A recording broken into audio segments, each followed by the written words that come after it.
Good evening, ladies and gentlemen. Today we're going to be speaking about Chebyshev's theorem. Chebyshev's theorem is used to model the probability that a random variable will be within a certain amount of standard deviations. So let's start off with some assumptions. Suppose y is a random variable. It could be continuous. It could be discrete. Suppose mu is a population average. And let sigma be a population standard deviation.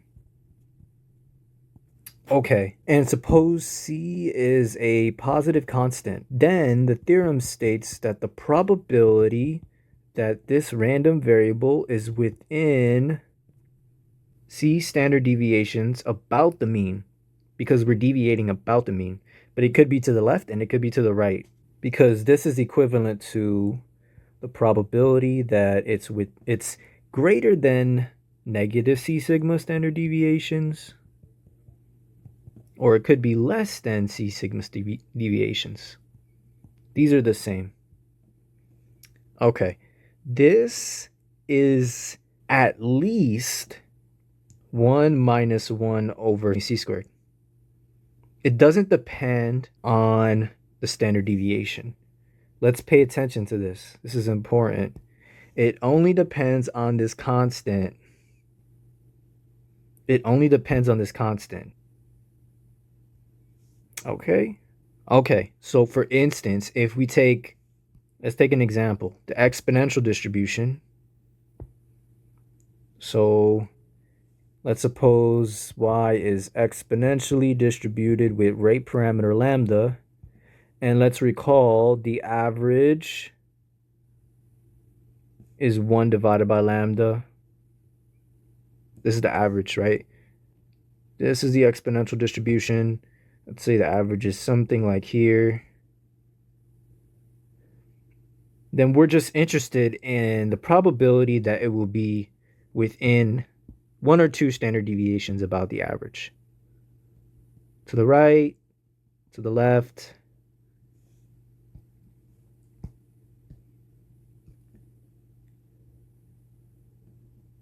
Somewhere in there. Okay.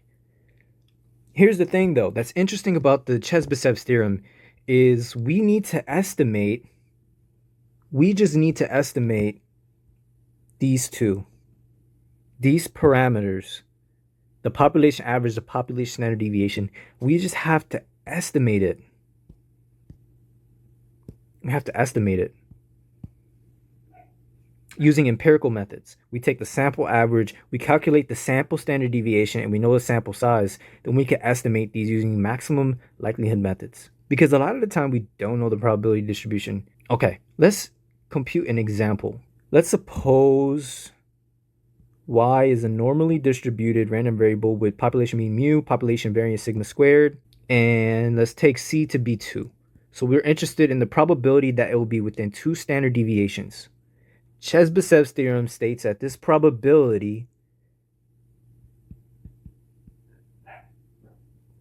that it's within 2 standard deviations is at least 1 minus 1 divided by c squared. C squared is just 4. Okay, but this is equivalent to 1 minus 0.25, which is just 0.75. Which states that 75% of the distribution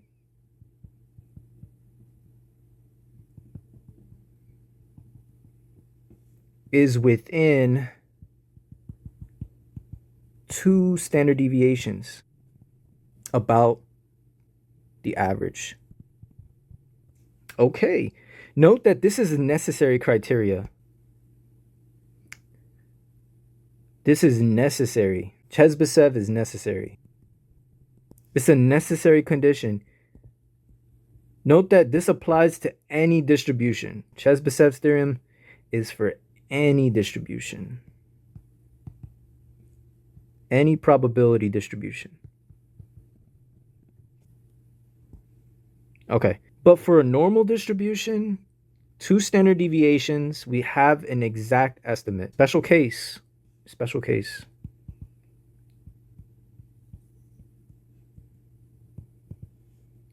If y is normally distributed, then the probability that this random variable is within 2 standard deviations is 0.95.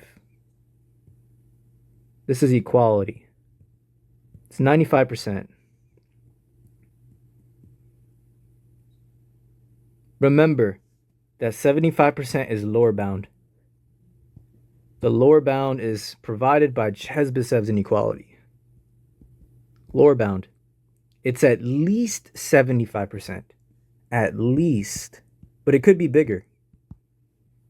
This exponential distribution here, it's definitely less than.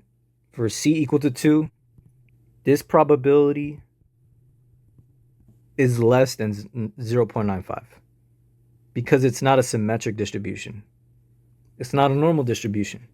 But we still have Chebyshev's inequality for a lower bound. But this is not symmetric, so it's not going to be a high value because it's skewed. Okay.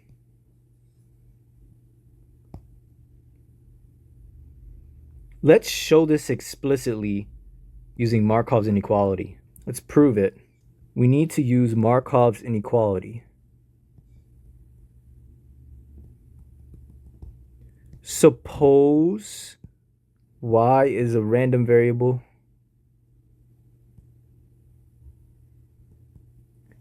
Take the probability that this random variable is at least a. We're going to restrict it on a lower bound. This is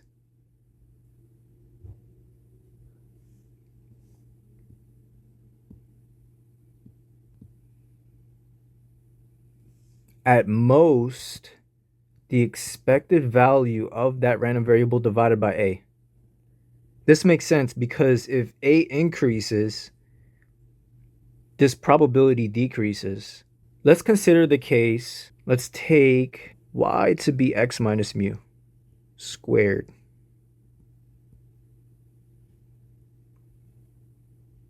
The expected value of y is just the variance of x, right?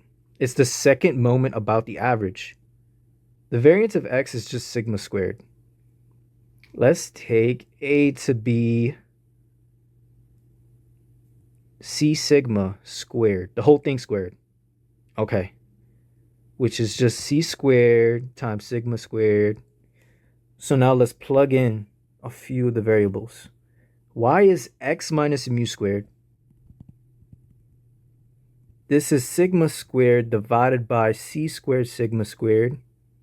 On the right-hand side, we have a cancellation.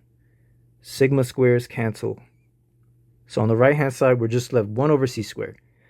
Here, we can take the square root on both sides because they're both positive numbers. Then we just have the probability of x minus mu. We have to put absolute value here because if we take square root of a square, it's positive. It's greater than or equal to c sigma. This is 1 over c squared. All right, so we have the final conclusion. Using the law of total probability, we know that this can happen or 1 minus this can happen. 1 minus this probability, but we have to swap the inequality, right? So the probability that this doesn't happen is x minus mu. This states that this random variable is outside the bounds of c sigma. C standard deviations is the probability that it's outside of that interval. We're interested that it's within c standard deviations, which is just 1 minus. Remember, we have inequality here, so we have to flip the sign. It's at least 1 minus 1 over c squared. Okay, and this is exactly Chebyshev's theorem.